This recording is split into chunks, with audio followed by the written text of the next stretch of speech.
Lewis Hamilton took a magnificent victory at this weekend's Barcelona Catalonia Grand Prix for his first ever Ferrari Grand Prix victory and showed performance that some feared would never return. The win was Hamilton's first in a Grand Prix since the 2024 Belgian Grand Prix and his 106th Grand Prix win, and Ferrari's first since Carlos Sainz at the Mexican Grand Prix that year. In the last year of the ground effect era in 2025, where the cars naturally had a balance that lent to understeer, Hamilton looked hopeless at times during his first season in red.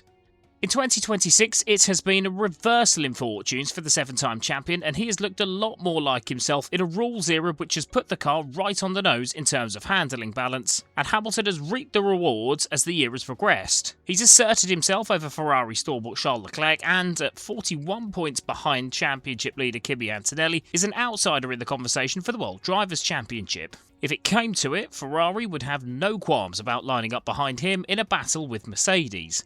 Hamilton and Leclerc started the season evenly matched, with the Monegasque shading the early rounds as he took 2 podiums to Hamilton's 1 behind a dominant Mercedes team up to the Miami Grand Prix. Leclerc led the Brit by 8 points after Miami, but had already began making the mistakes that have cost him dearly this season, after spinning into the wall fighting for a podium on the last lap in America. At that point, Ferrari looked like fading away as the first major upgrade package saw them fall behind notoriously strong developers McLaren after their early season role as the chief annoyance to Mercedes saw them keep George Russell off the podium in Japan. Hamilton came into the race in Catalonia off the back of 2 second places in a row, yet the win would have still been a real surprise to most ahead of the weekend. Perhaps it shouldn't have been.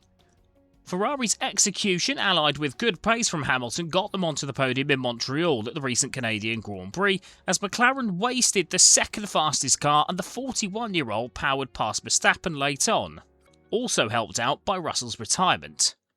In Monaco, Ferrari could have been forgiven for leaving the Principality feeling flat, as they were strong favourites for victory before a dominant display from Antonelli consigned Hamilton to second.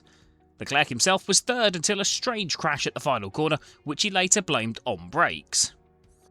Ferrari brought another big upgrade package to the car for this weekend at the Circuit de Catalunya, a track known for being the key test for a car's capabilities, with changes focusing on the front wing, the floor and the side pods, and the car looked quick in race trim. But until Saturday afternoon, it only looked good enough for the best of the rest, as Russell maintained an advantage going into qualifying. He pipped Hamilton to pole position, but Antonelli could only manage third, and Ferrari were in play going into Sunday's race, despite Leclerc starting 10th after a crash in Q3. Ferrari have been famed for their starts in 2026, but Hamilton could only stay second as the race got underway, and looked to be dropping back as his soft tyres faded. An early stop for Hart triggered a chain reaction from Mercedes, and it felt like Ferrari, not the Silver Arrows, were in control despite having only one car at the front.